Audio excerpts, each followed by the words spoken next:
Mat, kamu ke arah mana? Loh ini jalannya, aku ngikutin pendaki yang di depan. Loh, pendaki di depan? Mamat itu kesannya kayak digiring sama Sosok ya. sosok itu untuk kita biasanya kan nenangin dulu lah, nenangin dulu. Oke. Tangannya gemeter. Tangannya gemeter. Serius, tangannya gemeter.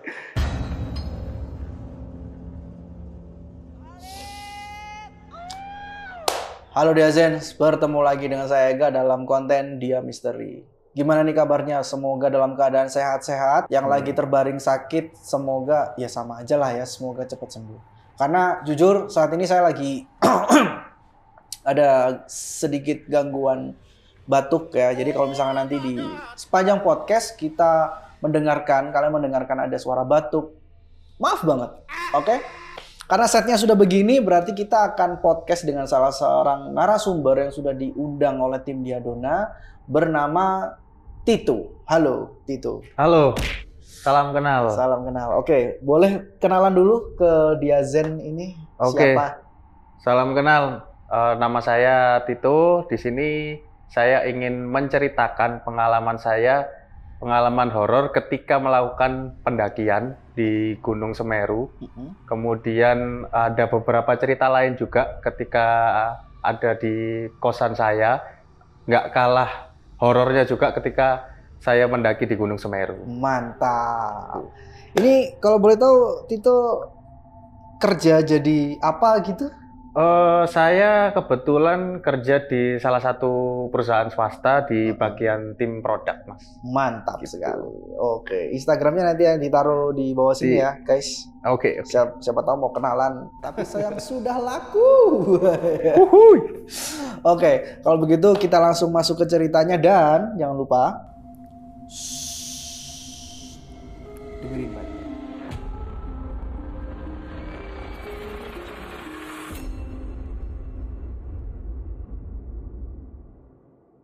Jadi pertama itu di tahun 2014 saya berencana mendaki Gunung Semeru bersama 4 teman saya.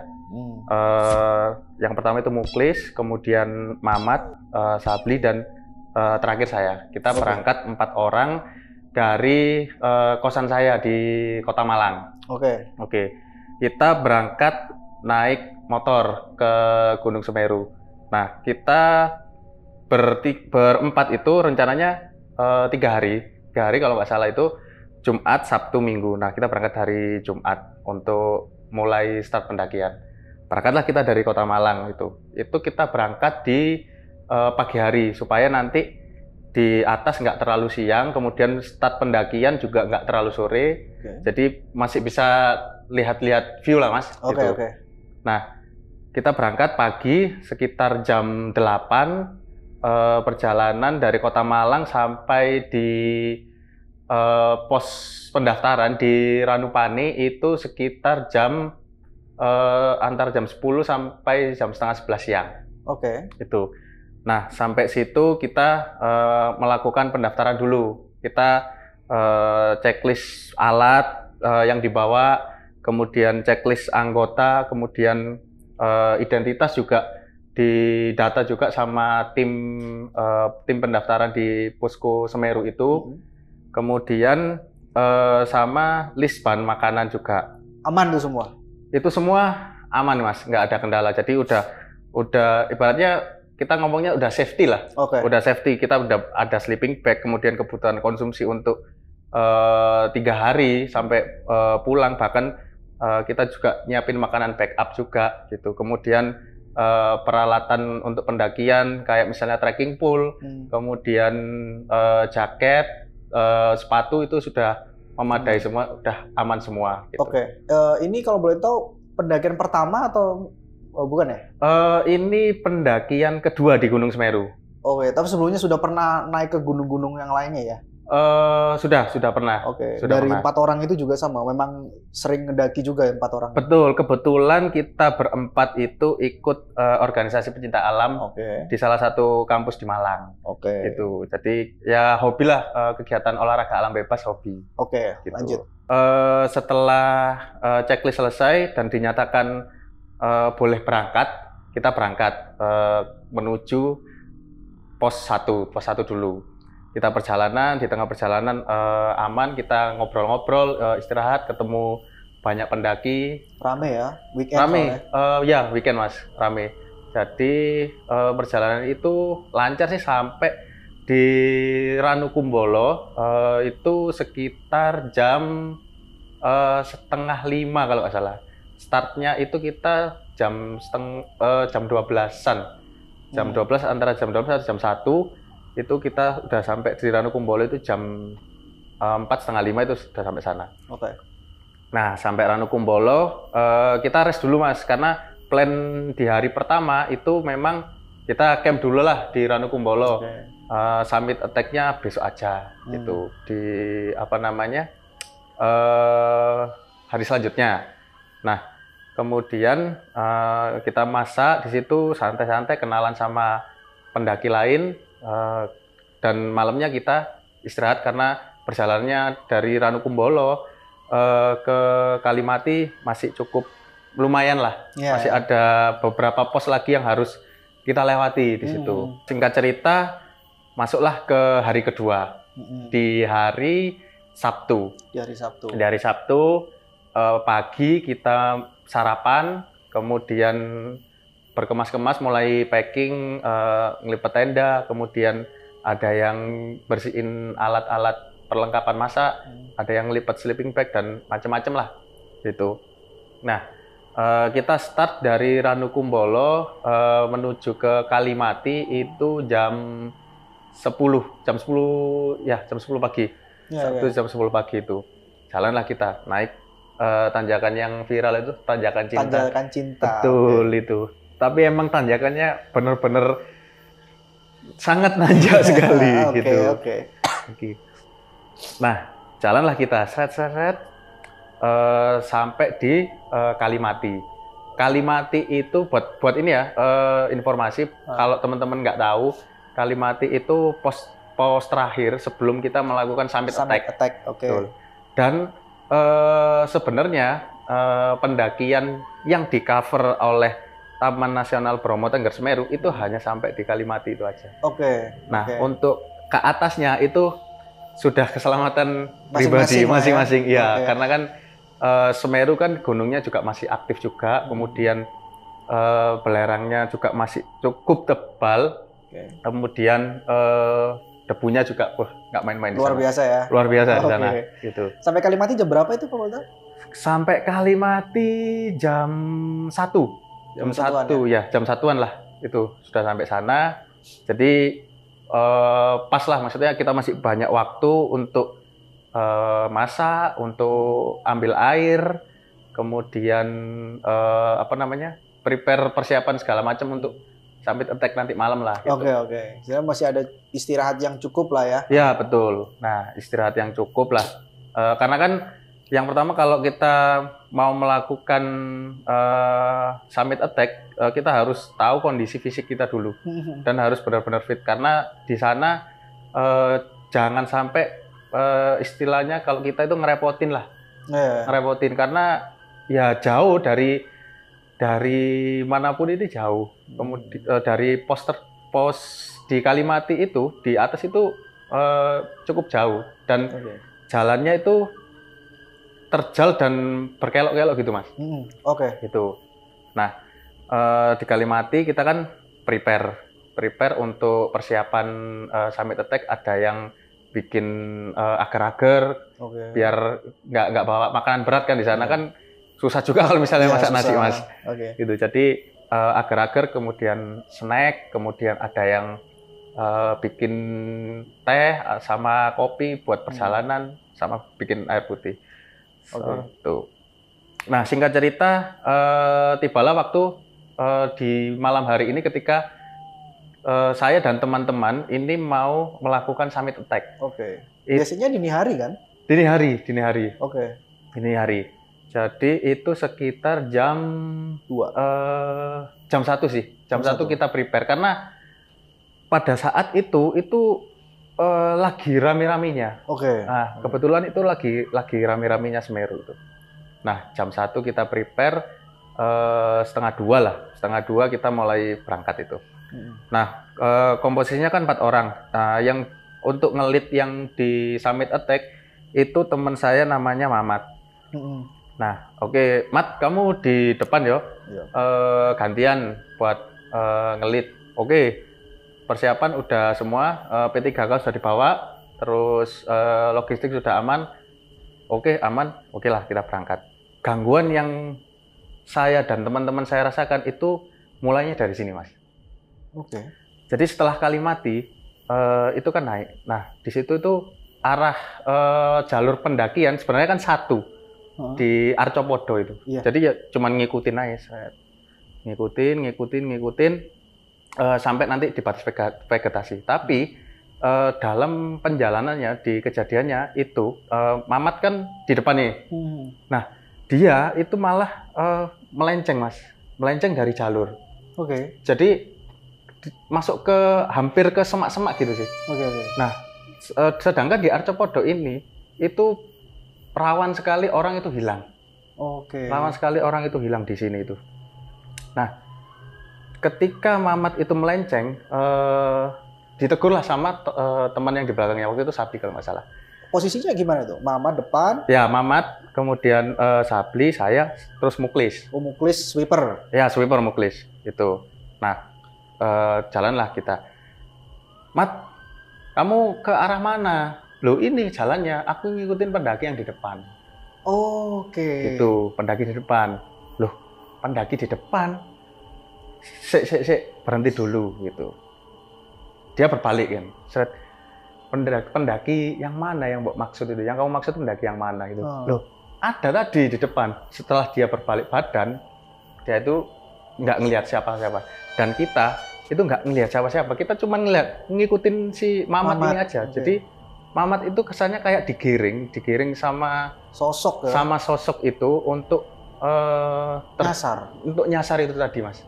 Oke. Gitu, nyasar itu tadi. Padahal tracknya jelas kan? Tracknya jelas, Mas. Tracknya jelas, terus kan karena rame kan banyak lampu-lampu dari headlampnya ini kan pendaki yang lain. Nah, itu udah jelas sebenarnya. Mat, balik mat. Kita udah nyasar cukup jauh ini. Oh, itu jauh berarti ya? Lumayan, Mas, itu, Mas. Lumayan. Mungkin sekitar 200 meter lah. Oke, sekitar 5 menitan lah kali ya? Iya, itu. Jadi setelah itu kita berhenti dulu, Mas. Kita biasanya kan nantangin dulu lah, nantangin dulu. Oke, kita...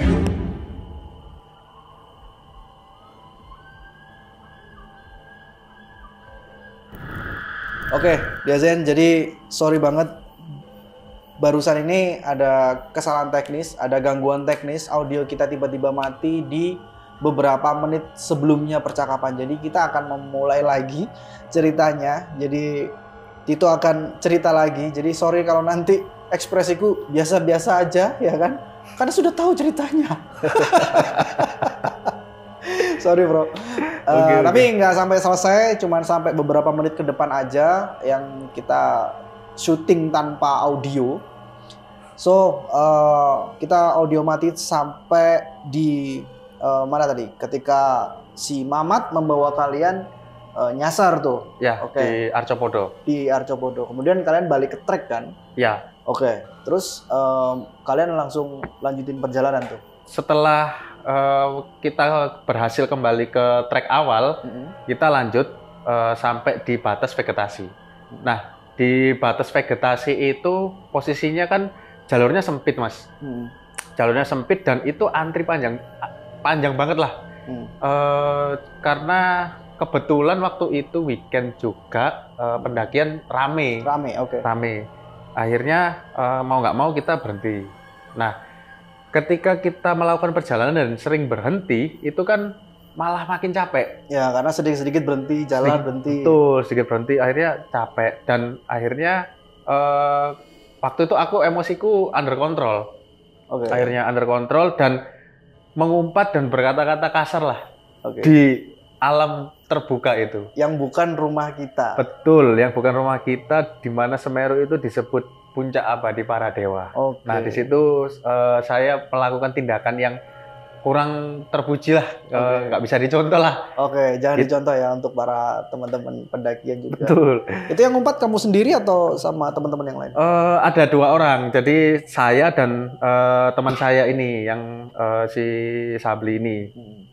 Jadi dia menggerutu juga sih kan, apa namanya? Ketika pendakian kalau nggak kuat ya wis nggak usah nggak usah dipaksain ngapain sih gitu. Oke, itu lebih ke umpatan ke orang-orang yang antri itu ya? Iya, ke orang-orang yang antri itu. Karena posisinya itu kan tanjakan Semeru itu kan tanjakannya cukup curam. Kemudian di situ juga debu dan pasirnya Semeru itu segini, Mas. Jadi sebetis ini ya? Iya, sebetis itu. Jadi jalan pun itu susah gitu. Susah, kondisinya dingin juga, kemudian banyak berhenti, akhirnya capek. Ya, keluarlah itu emosi itu nggak kontrol itu. Nah, singkat cerita kita sampailah di puncak. Oke. Di puncak Gunung Semeru ini kita beristirahat dulu, santai-santai dulu, foto-foto lah, karena kan kapan lagi aku bisa sampai di puncak Semeru gini. Cerah ya waktu itu ya? Cerah, tanpa kabut dan tidak berawan, benar-benar cerah. Jadi kelihatanlah pemandangan dari atas itu kota Malang, kemudian lingkungan yang ada di bawahnya itu kelihatan. Nah, setelah kita puas di atas, kita harus cepat-cepat turun karena nggak bisa terlalu lama di sana. Gitu. Jam 7 itu asap dari belerangnya itu mengarah ke pendaki. Para pendaki itu. Jadi sebelum jam segitu kita harus sudah turun. Ya, betul. Setelah kita puas berdokumentasi di atas, istirahat sudah cukup, kita lanjut turun, Mas. Nah, lanjut turun itu kalau turun sih cukup cepet sih. 1 jam itu udah sampai pos Kalimati. Kalimati itu. Jadi kita turun dari atas itu jam 6:30. Sampai bawah itu jam 7:30, jam 8 lah. Sekitar jam segitu. Di Kalimati itu ya? Ya, udah sampai Kalimati. Sampai Kalimati kita prepare untuk sarapan, makan besar lah. Karbo, kemudian ambil air juga di mata air terdekat di situ. Kemudian kita istirahat karena hari ini mau nggak mau di hari Minggu itu kita harus balik karena mau kuliah besoknya biar tidak kemalaman gitu, Mas. Senin ya? Ya, Senin. Biar nggak kemalaman, kita berencana kita balik nanti sekitar jam 1 atau jam 1:30 lah, kita harus udah mulai balik ke Ranukumbolo gitu. Oke, kita istirahat, jam 1 kita mulai berangkat, sampai di Ranukumbolo itu setelah asar, jam 3:30-4 lah. Jam 3:30-4 kita sampai Ranukumbolo, istirahat lagi di sana, menuin air juga, kemudian makan snack lagi gitu, makanan ringan lah gitu. Nah, di situ istirahat sekitar mungkin 1 jam lah, 1 jam sampai 1,5 jam. Nah, jam 5 sore itu kita mulai turun kembali ke Ranupani. Gitu. Ke pos berapa itu berarti? Ke pos 1 di balik ke pos 1. Ke pos 1 itu. Setelah dari Ranukumbolo jam 5 itu kita mulai perjalanan. Perjalanan itu mulai saya, Mas, yang lead. Gantian. Berarti kamu di depan ya? Ya. Mamat udah nggak dipercaya nih? Mamat udah nggak dipercaya. Udah bilang kan, tuh kamu aja di depan gitu, gantian. Oke, di depan, jalan lah. Ingat nggak urutannya waktu itu? Urutannya itu saya, kemudian si Sabli, kemudian Muklis, kemudian Mamat terakhir. Mamat jadi sweeper sekarang. Mamat jadi sweeper. Nah, ketika dalam perjalanan masuklah waktu maghrib. Nah, waktu maghrib salah satu teman saya si Muklis ini izin ke tim. Rek, aku sholat dulu ya. Oh ya, monggo. Kita bertiga skip. Berarti 3 orang tidak sholat. Tidak sholat, hanya 1. Hanya 1 yang sholat. Hanya 1 yang sholat. Mantap sekali. Sungguh pendaki idaman. Nah, sembari menunggu muklis sholat kita cek-cek perlengkapan lah. Siapa tahu ada yang perlu dibenerin tas carrier-nya atau ya sekedar cek-cek lah gitu. Ketemu pendaki nggak waktu itu? Ketemu Mas, waktu turun itu satu rombongan, hanya satu rombongan aja. Itu pendaki naik, jadi dia naik. Kita sempat ngobrol lah, papasan, bentar ngobrol. Aku tanya, Mas, di bawah ada yang naik lagi nggak? Enggak Mas, aku terakhir. Gitu. Aku terakhir karena pos pendaftarannya udah ditutup gitu. Udah sore juga ya soalnya. Iya, udah sore juga gitu. Jadi memang kurang direkomendasikan pada saat itu untuk mendaki di sore sampai malam lah gitu. Nah, setelah itu jalanlah kita lanjut lagi. Setelah muklis selesai sholat, jalan. Saya tetap di depan ini Mas. Jalan sampai masuklah di daerah namanya Landengan Dowo. Landengan Dowo. Landengan Dowo mah. Gak ngerti aku di Indonesia kok. Nyebut iku tok lho ya. Mulai mang lho ya. Sampai di Landengan Dowo itu mulai terjadi gangguan yang cukup masif Mas di sini. Yang saya alami dan dua teman saya. Bentar. Landengan Dowo ini berarti pos atau cuman jalur aja? Nama jalur. Nama jalur. Bukan pos berarti ya? Nama jalur, ya bukan. Dia nama jalur aja. Gitu. Kemudian di Landengan Dowo ini ketika itu jam berapa ya? Kalau nggak salah jam 7. Masuk jam 7 malam, itu masuk ke Landengan Dowo. Nah, ketika masuk situ ada semacam ini Mas, tumbuhan atau semak-semak yang ada di sekitar itu membentuk kayak goa gini. Jadi saya jalan itu sempat nunduk-nunduk gini karena takut carrier-nya itu nyantol. Nyangkut ya? Nyangkut gitu, nyangkut. Akhirnya saya nunduk-nunduk gini. Nah, terus teman saya di belakang juga ngikutin, nunduk semua. Nah, diingetin lah sama salah satu teman saya si muklis itu. Ngapain kok jalannya nunduk? Ini loh, banyak ini apa namanya? Banyak semak-semak. Hah? Semak-semak di, semak-semak mana gitu? Nggak ada gitu. Oh, berarti muklis nggak ngelihat nih? Muklis nggak ngelihat. Muklis nggak ngelihat. Terus? Nah, sampai situ kita berhenti dulu. Saya cek ke belakang kelengkapan tim, kemudian cek ke depan untuk ngecek jalur. Oh iya aman ternyata. Oh mungkin ini mungkin halusinasi saya aja gitu.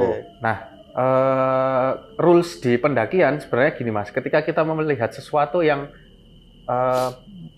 sifatnya membuat panik, itu nggak boleh disebutin. Nggak boleh diceritain. Nggak boleh diceritain di tempat itu dan nggak boleh diceritain ke tim kita. Takutnya yang lain ke-trigger juga. Gitu. Jadi biar pendakiannya nggak kacau. Baliklah jalan.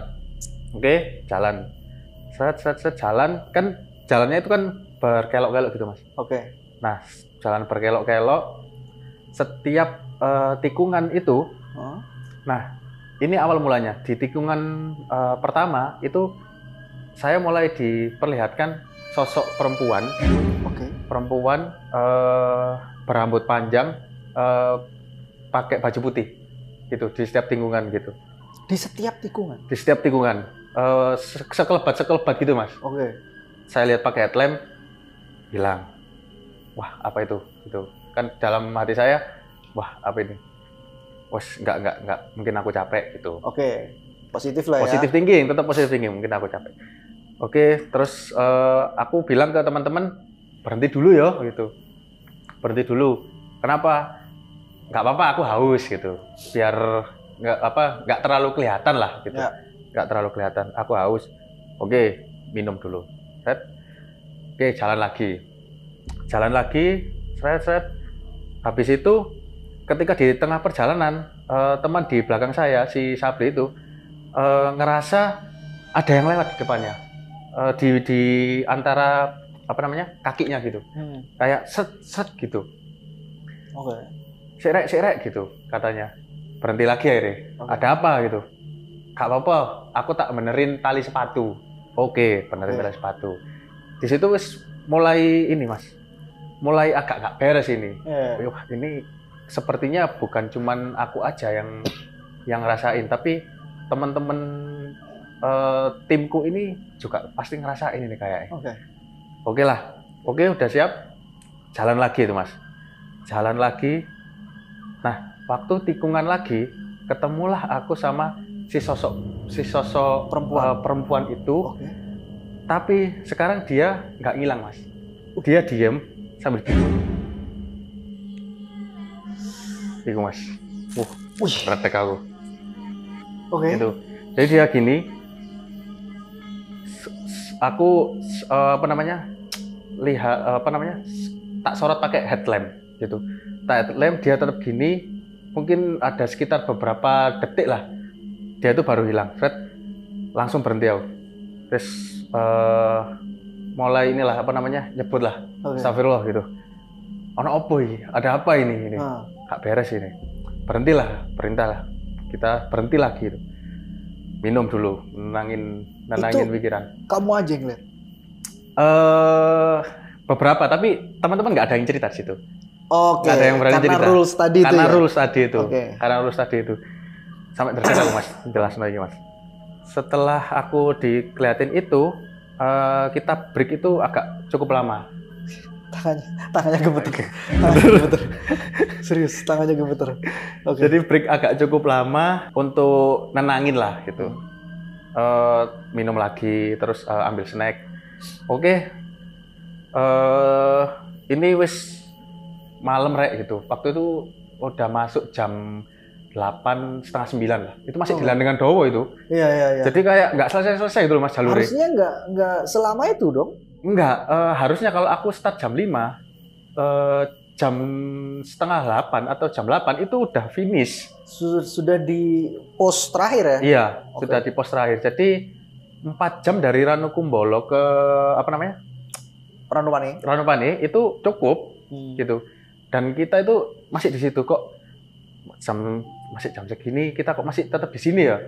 Terus tanya, jalurnya bener tarik gitu. Jalurnya apa bener udah ini gitu. Ya iya, wong jalurnya cuman ini tok kok. Oke gitu. Karena aku feelingku jalurnya kayak muter terus loh Mas. Jadi tikungan gitu. Nah, setelah itu lanjut jalan aku sambil briefing ke teman-teman, jalannya agak cepat ya. Nah, di situ aku jalan sambil baca doa lah yang semampuku yang tak bisa lah. Sambil minta mohon keselamatan lah gitu. Mulai jalan ini agak cepat. Sret. Nah, sampailah di pos 1. Nyampe akhirnya di pos 1. Nah, di daerah perkebunan warga di situ, dekat perkebunan warga. Nah, di dekat perkebunan warga ini itu kan jalannya udah landai tuh Mas. Wis kelihatan rumah-rumah warga dari jauh lah. Pemukiman udah kelihatan lah.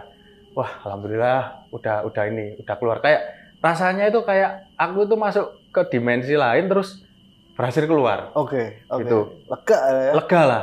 Plong lah. Wah, wis lihat ada lampu-lampu warga lah. Alhamdulillah udah sampai sini gitu. Oke, jalan lagi santai. Nah, waktu kita jalan ada pendaki lain di belakang ini. Turun ini. Jumlahnya sekitar 3 orang lah jalan ini. Dengan langkah yang agak cepat lah. Srek. Nah, sebagai sesama pendaki kan kita biasanya nyapa kan. Monggo Mas gitu.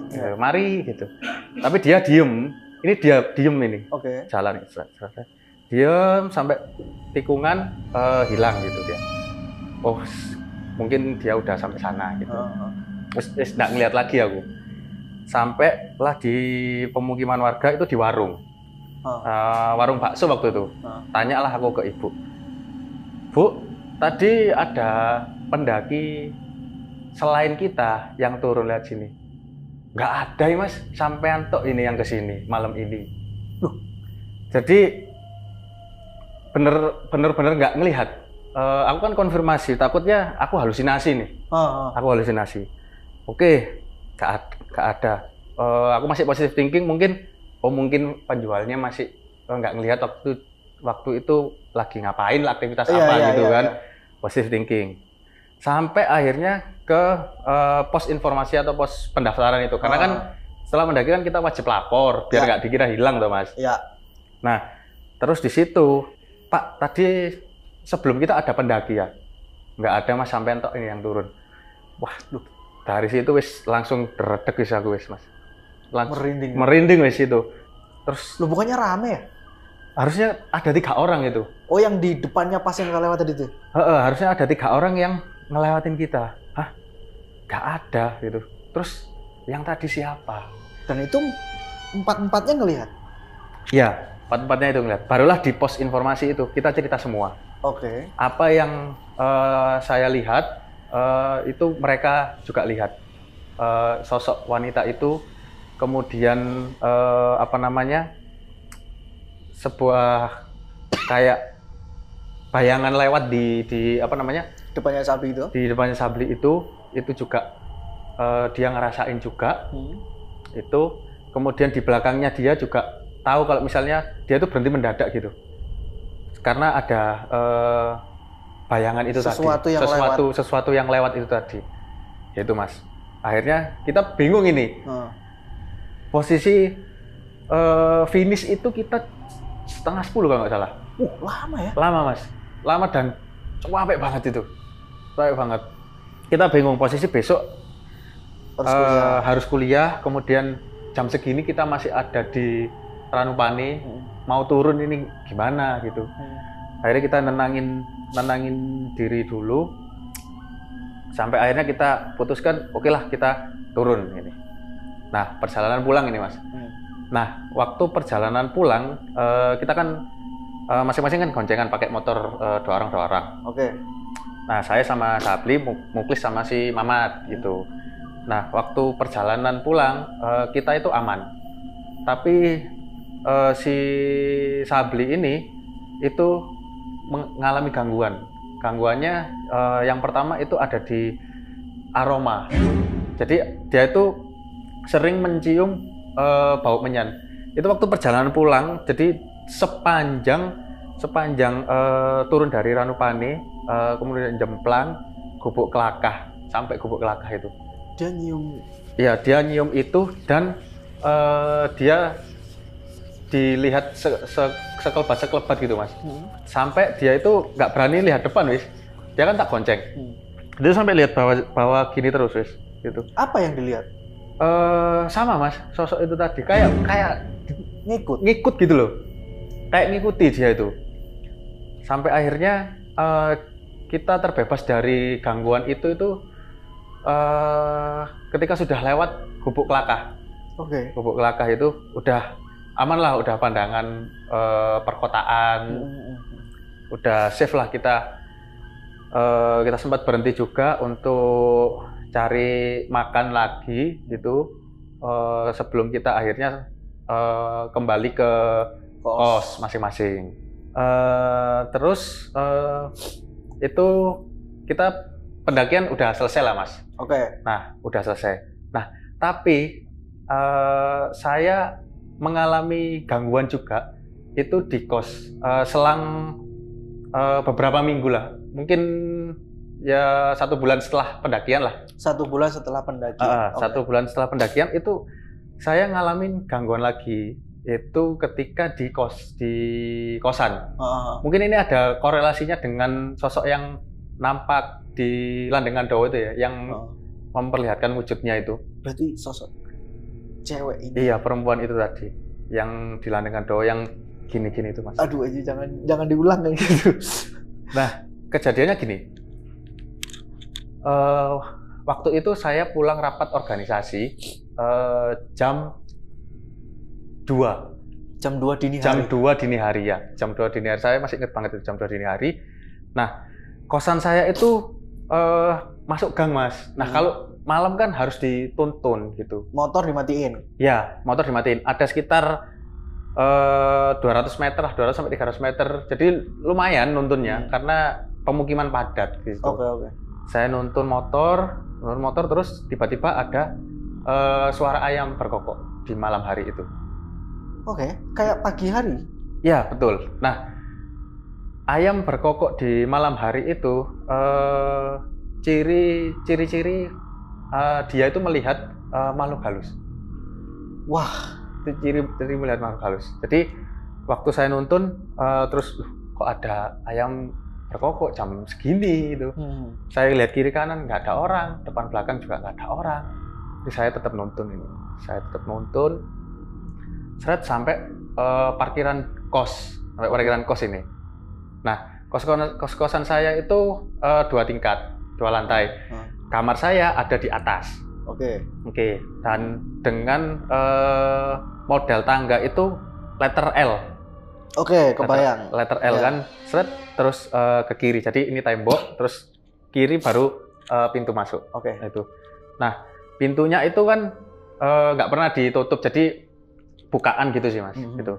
Jadi ketika saya naik tangga pelan-pelan, deg-deg, terus balik gini, seret. Nah, pas di situ sosok itu ada di depan aku, blek gitu. Cewek mas, cewek rambut panjang itu. Terus seketika aku nge-freeze kan mas, nggak bisa ngapa-ngapain wis. Gini wis, mau ngomong nggak bisa, mau teriak nggak bisa wis. Terus diem gini tok, terus dia hilang. Nah, aku kan harus ngelewatin yang bekas dia muncul itu toh. Iya. Nah, mau nggak mau, aku lari mas aku, saking takutnya wis. Lari, sampai masuk kamar, jebrek. Nah, aku satu kos sama si Sabli. Oh, kalian satu kos? Aku satu kos sama si Sabli itu. Nah, kan dia kan denger aku lari-lari kan. Wah, ini mesti Tito iki pulang jam segini gitu. Nah, waktu sampai kamar, tarik nafas dulu saya sama minum. Tiba-tiba si Sabli itu WhatsApp gitu. Ada apa? Gak apa-apa. Aku lihat perempuan itu. Perempuan itu. Aku lihat perempuan itu. Terus dia bales. Oh alah, iya sama. What? Gitu. Berarti si Sabli juga ngeliat? Iya, si Sabli juga ngelihat itu. Nah, cuman di momen yang berbeda dong, nggak yang malam itu kan? Iya, di momen yang berbeda. Oke. Di momen yang berbeda itu. Nah, setelah itu nggak berhenti dari situ, Mas. Oh ya, ini info aja. Kosanku ini ada di gang paling ujung, kemudian dikelilingi dengan pohon pisang. Oke. Kanan pohon pisang, belakang pohon pisang, sebelah kiri lahan kosong. Gitu. Jadi bener-bener ya cuman ada kos-kosan satu itu aja. Di ujung ini? Iya, di ujung gang ya? Iya, di ujung gang itu. Oke. Terus nggak ada rumah sama sekali gitu. Nah, sampai situ, ketika aku mau tidur, itu kan aku masih chat-chatan sama si Sabli. Posisinya di kosan itu cuma berdua, aku sama si Sabli aja, yang lain lagi pulang. Dan kosannya itu isinya cuma 4 orang. Oke. 4 orang itu. Nah, aku chat sama si Sabli, tanya, kamu kemarin gimana? Aku juga ngalamin hal ini gitu. Kapan? Waktu 3 hari yang lalu kalau nggak salah. Oke. Nah, ketika aku chat-chatan sama dia, itu tiba-tiba ada ini mas, suara derap langkah kaki, blak gitu. Di mana itu? Di depan kamar, bolak-balik. Blak gitu. Bolak-balik wis. Oke. Nah, mondar-mandir loh ya? Mondar-mandir. Terus aku chat si Sabri lagi, kamu dengerin nggak gitu? Iya dengerin. Wis, nggak usah dibahas, nanti dia malah kesini gitu. Oke gitu. Akhirnya singkat cerita malam itu kita akhiri ya dengan tidur, tapi dengan rasa ketakutan. Takut banget itu. Nah, tapi ceritanya si Sabri ketemu si cewek itu di mana? Dia ketemunya itu ada di area dapur, Mas. Oh, beda nggak di tangga berarti ya? Beda nggak di tangga, tapi di area dapur. Oke. Di area dapur itu. Nah, kita kan adalah teman yang dia itu bisa gambarannya ngerti lah. Ini ada gangguan apa sih di kamu dan di tempatmu gitu. Tanyalah kita. Aku ngalamin gangguan ini. Kejadiannya mulai dari pendakian sampai dia di kosan, dan itu jangka waktunya cukup lama. Seling sekitar 1 bulan lah. Gitu. Oke, kosanmu kayak gimana? Tak videoin, Mas. Kayak gini lah. Videoin, terus tak kirim ke dia, temanku yang aku anggap ngerti lah gitu. Nah, setelah dikonfirmasi, ternyata memang benar, Mas. Ada sosok itu. Ada sosok itu yang kemungkinan ngikutin dari kita pendakian itu. Dari Landengan Dowo itu? Ya, dari Landengan Dowo itu. Terus solusinya gimana biar kita istilahnya bisa damai lah. Bisa berdamai dengan situasi seperti ini gitu. Oke, yang pertama, ketika kamu melakukan pendakian, ada salah satu dari kalian itu melakukan aktivitas atau kegiatan yang penghuni situ nggak suka gitu. Gitu. Jadi aku ngerasa, wah ini kayaknya aku. Soalnya kan aku waktu muncak setelah lewat batas vegetasi di Arcopodo itu kan mengumpat lah. Kejawab. Jadi ternyata permasalahannya dari situ. Makanya sama si Sabli yang diteror. Betul, sama si Sabli yang diteror. Gitu. Dan kebetulan kita juga satu kos. Kemudian di area kosan kita itu, yang pertama di dapurnya, ya kosan cowok lah, itu kurang terurus. Dipahami. Dimana sebenarnya itu makhluk halus itu malah suka di situ ternyata. Tempat-tempat kotor, kumuh gitu, suka.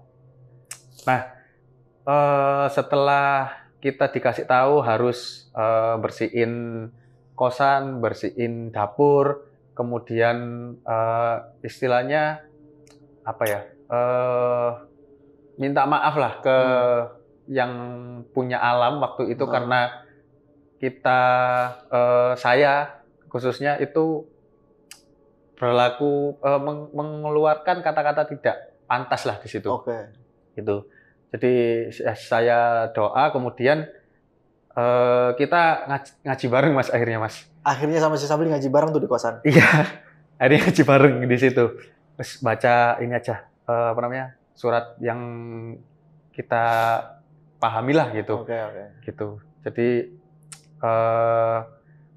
ruqyah tempat mandiri lah. Ruqyah tempat mandiri. Dengan cara ngaji bersama. Di kamar masing-masing atau jadi satu? Jadi satu di ruang TV, di ruang tamu lah. Ada tempat kecil buat nonton TV biasanya. Berarti kamarmu sama kamar Sabli itu dampingan ya? Di atas semua ya? Di atas semua, sebelahan ya? Ya. Dampingan. Sebelahan itu. Nah, kita ngaji di situ, dan alhamdulillah udah nggak pernah lagi lah dilihatin sosok perempuan itu, Mas. Gitu. Berarti emang nggak boleh ngomong aneh-aneh di gunungnya. Iya, betul. Karena yang pertama, gunung itu bukan tempat kita. Kemudian di alam juga kita harus sopan, menjaga perkataan, menjaga perbuatan juga gitu. Karena kan yang harus kita sadari kan kita hidup berdampingan. Awalnya kan saya nggak percaya, Mas, hal-hal. Awalnya nggak percaya. Nggak percaya hal-hal mistis kayak gitu kan. Kan mereka beda alam gitu. Iya. Ternyata saya ditegur di situ. Oke, mantap gitu. Oke, Dazen, jadi seperti itu ceritanya dari Tito. Asli ini ngeri sekali karena kalau kalian tahu, ini syuting panjang banget ya. Mulai dari ada gangguan ya. Kalau misalkan aku jelasin ya, di sini tadi ada beberapa kali audio mati. Habis itu lightingnya juga mati.